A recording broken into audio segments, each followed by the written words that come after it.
Good day, folks. This is Greg Judy at Green Pastures Farm. Today we're covering kind of a second portion, I guess you might say, of this topic.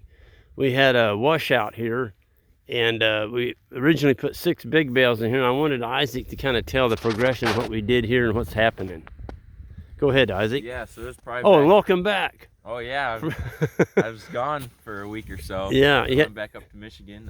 Glad to be back, getting back into the swing of things and everything. So it sounded like you had a great time at your family. Got family and everything, and friends. And yeah, so what was it? Back in end of September, early October, you came in here and set some bales in. 6 bales. There's one right here. You can see that's completely gone. There was one right there. there. A big round bale right there. Yeah. And it's like it wasn't ever there. Yeah, we had the cattle in here one rotation while you were gone in Arizona. Yep.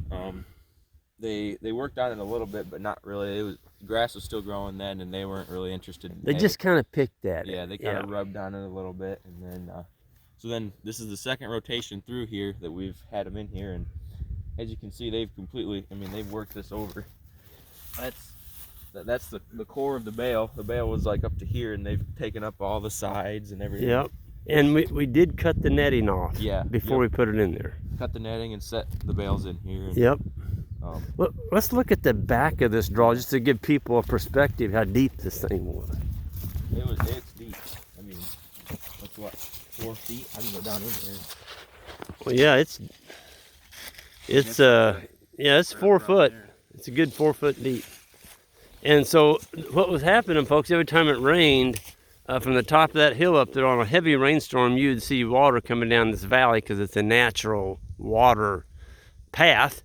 And it just kept cutting this bank.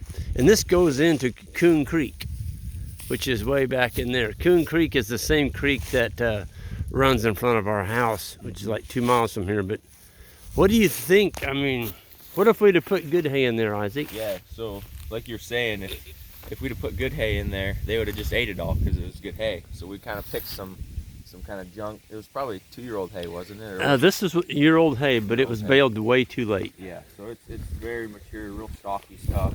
They don't really like to eat it as much. So that way we'll have, once they're done cleaning this up, we'll have hay in the ditch to, decompose and help build some cover on the soil. Well, you can see, Isaac, right up here. Look at the front of this cut. Yeah. It's already filling in. It's already filling in. You can barely see where the ditch was at. It's pretty solid, Yep. It's not like it's giving in at all. So that little bit of dirt we're looking at right there, that was the original cut, which is 4 foot deep. Yep. And you're standing on top of it. Yep. We're standing like level ground pretty much. So you got 4 foot of filler with manure, poop, pee, and a little bit of soil mixed in. Yep. And it's probably gonna, like, when it decomposes, it'll sink a little bit. Yep. Sure, but it's still gonna retain a lot of that. It's gonna level it a little bit, so it's not gonna wash as bad. Right. Well, I love what I'm seeing here, Isaac. I'm thinking maybe next winter we do the same thing. Yeah. Only extend it on down this draw. Yeah, all the way down to the fence line. Yeah, all the way down. The fence line is down there by that post that goes that way. So, yeah.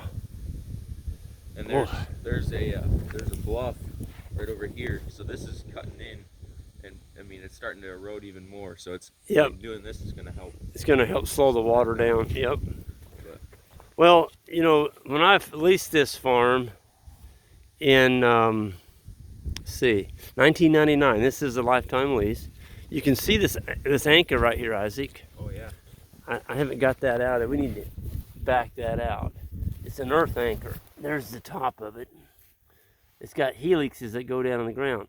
Well, that earth anchor was supporting a corner post over here.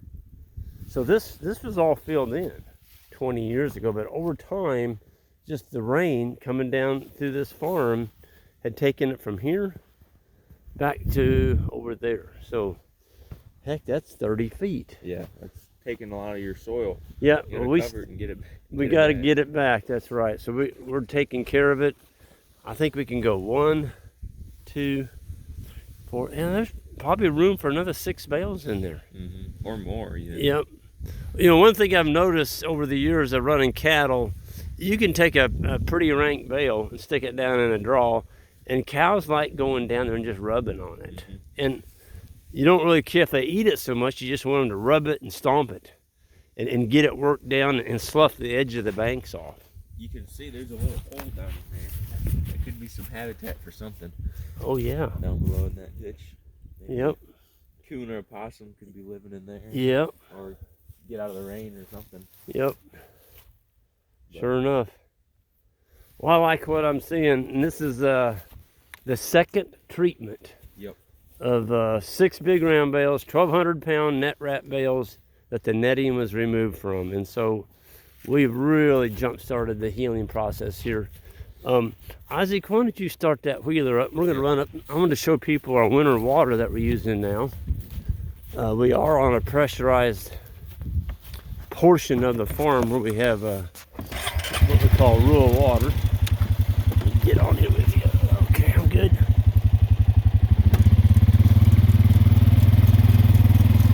We're going to go up here and look at this little tank. It's pretty neat.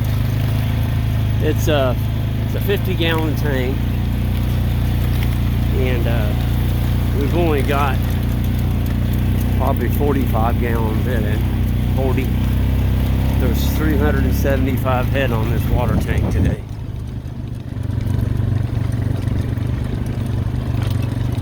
This is where we spread the hay this morning. Yeah, this is our carbon that we laid down. We like to put it where we'll get some impact on it. They're not going to eat very much of it because it's pretty crappy hay, but we like feeding the soil. Right here around this water point from this summer, we had some bare soil, so what did we do? We brought hay in here and covered the bare soil this morning. So the cows, just in their, they're going to go down there and check that out. And plus we left their mineral feeder clear down there on the top of that ridge. So they're going to have to travel down through this hay we spread out this morning. Oh yeah, 87, we know you're a bull. He is a bull.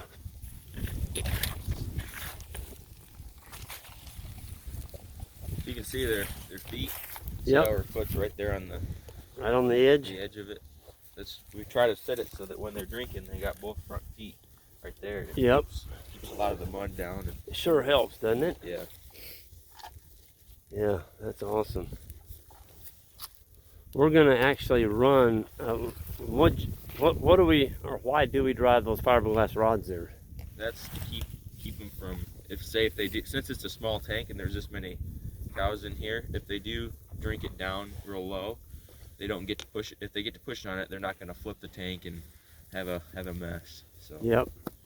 And by having those tall fiberglass rods in there, one cow can't take her head and push the others off. Yeah, she's got to. She's gonna hit that post. Mm-hmm. Gives a little more room for more to drink. Yep. If a calf wants to squeeze in there or whatever. And why did you put that tank where you did underneath this hot wire Yeah, like that? that's our predator. That keeps them honest, so to speak. Why you call it a predator? Because it's got 7,000 volts running through it, and they got a nice wet nose. They can reach up there and touch it. And then we've got it running over the float too.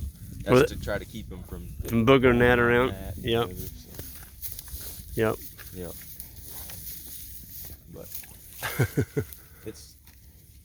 it's well, we've been taking this up at night too.